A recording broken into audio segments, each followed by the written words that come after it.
move. There we go. Can it really be done? Can I do it? Do what? What do you want to do?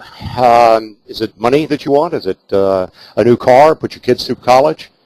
The real question is not the money or the car or anything else. It's the word success. Can you become successful in real estate? Can you do what you want to do? The really important thing to remember about this is, have you self-actualized? Self-actualization, defined by Webster, means the ability to create, the ability to know exactly what you can do, to create your own success, to know how far you can go in life. And few of us do. Most people will think in terms of what they have been told. And it actually starts with our childhood. Our parents tell us, don't climb the tree, you're going to fall, get hurt, don't eat before dinner, don't play in the traffic, you'll get killed. And all of a sudden we begin to believe that we can only do what our parents have told us we can do. And we carry that. They did it to us because they were trying to protect us. We do it to our kids to try to protect them. But we carry with us this feeling that I can only do what other people tell me I can do. Self-actualization just simply means you don't hear the voices. You don't hear these people. Let's take it for a second out of the child-parent relationship and put it into the peer relationship. Let's suppose that you're in your office and your manager comes on and they call on you and they say, what would you like to do this year? This is your first year in real estate. What would you like to do? And you stand up and you say, I'm going to break every record that's ever been set for a new associate. I'm going to earn $1 million this year. I'm going to be Rookie of the Year. Now, the question to ask, is it possible that this person, could you earn $1 million in your first year? And the answer is absolutely yes. We've had it done in our own company. Somebody have never sold anything in their lives, came into real estate in their first year, earned in their pocket over $1 million. But when you stood up and you said that, I'm going to earn $1 million, what did everybody else in the room do? If you're really honest and look at them, and even if I were in the room and everybody else is, we all do the same thing. We either laugh inwardly or we laugh outwardly. And we're doing it, I submit to you, we do it for a number of reasons. But the most important one is that we want to make ourselves look good.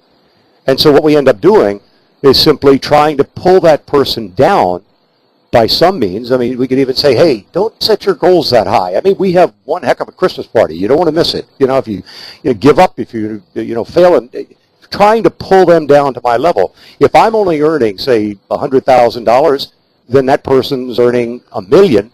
I look foolish.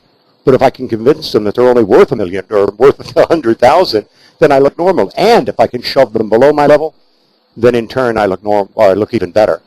So self-actualization basically just means you don't hear the voices. You don't listen to the other people. You hear your inner voice and you know exactly what you're capable of doing. There's another one, and that is a book that's on the market. It's been on the market for many years. It's called Psycho-Cybernetics by Maxwell Maltz, and actually M-A-L-T-Z. This book is what I call the theory of projection.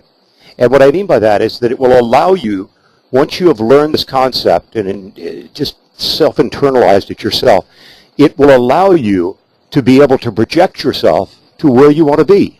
In other words, to what you want to become. Think in terms of, forget real estate for just a moment. Think in terms of being an employee in a business. Now, you want to be promoted. There's only one way you can be promoted, and that's for somebody above you that's in a position to promote you to do it. But before they can do it, they have to see within you the ability to take on the next level of responsibility. But before they will ever see it within you, you have to first, right now, see it within yourself. You have to start acting today as though you're capable of doing it. We have a manager within our company, a very big guy. He's 6'7", and at one time he weighed in at over 400 pounds. Big guy. I watched him go up on stage one day to receive an award at one of our awards functions in our company, and it was an award for his office. And after he congratulated his office for their accomplishments, he took a step out from beside the podium, and he said to almost 3,000 people in the audience, I'll be back up on this stage 1 year from today, and 1 year from today, I will have lost 100 pounds. And he walked off stage, didn't say another word. A year later at another awards function, he got another award for his office. He in turn went up on stage, and after he congratulated his office, he took another step out from beside the podium, and again, facing roughly 3,000 people, he reached back under the podium where he had placed, before the meeting began, the same pair of pants that he wore the year before, and he held the pants up. Frank Jewett had lost 138 pounds in 12 months. Now the question is, do you think that Frank, a year before, when he stood up on stage and said, I will lose 100 pounds in the next 12 months, do you think he could see himself 100 pounds thinner? And the answer is obviously yes. That's the only way you can do it. That is psychocybernetics, the ability to project yourself. It's interesting, Maxwell Maltz was not an author. This book, by the way, was written back in the early 60s. It has been updated about every 4 or 5 years. It's current today, to life today. But Maxwell Maltz was not an author. He was not a psychologist. He was a plastic surgeon. And originally, he wrote this because of a young lady by the name, if I'm not mistaken, Jennifer. It's been a few years since I've read the book. But this girl, at the age of 12, had had a catastrophic automobile accident. And in turn, he did a number of operations on her over a period of about 6 years. 6 years later, he took the final bandages off the final surgery, and he held a mirror up. And this young lady, at 18 years old, was just absolutely beautiful. And she looked at herself in the mirror, and she started crying. And she said, he looked at her, and he said, what's wrong with you? I mean, you're beautiful. And she said, no, I'm not.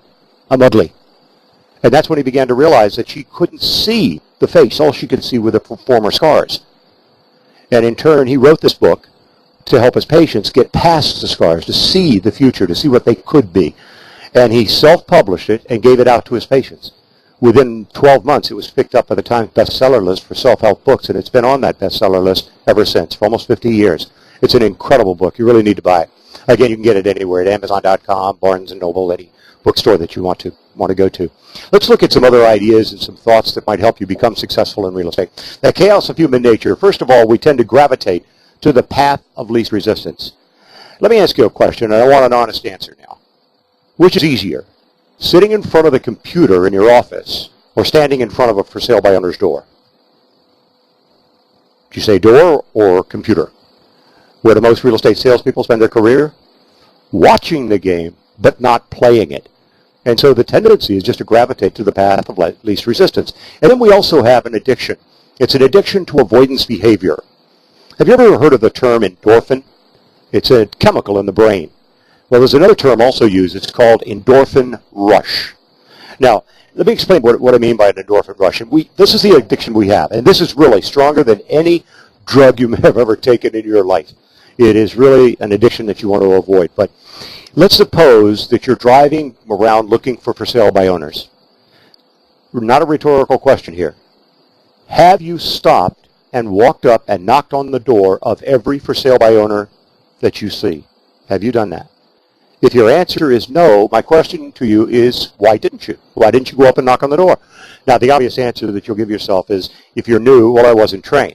Or it's late, they're having dinner, I don't want to disturb them, or it's Sunday afternoon, they're watching the ball game, or whatever reason you gave yourself.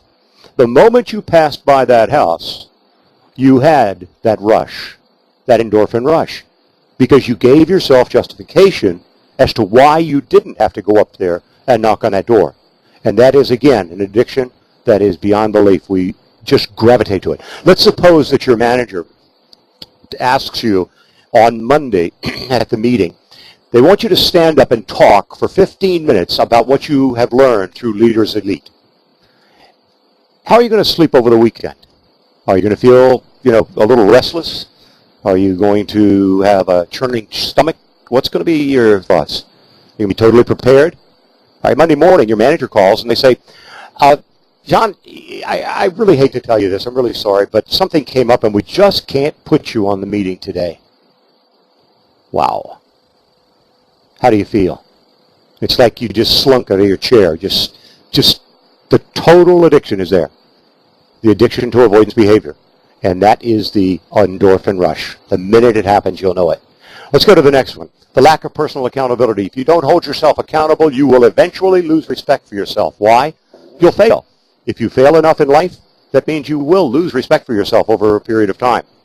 So be thankful when people are asking you, what have you done today? What are you going to be doing tomorrow? How many appointments have you made? How many presentations are you going on?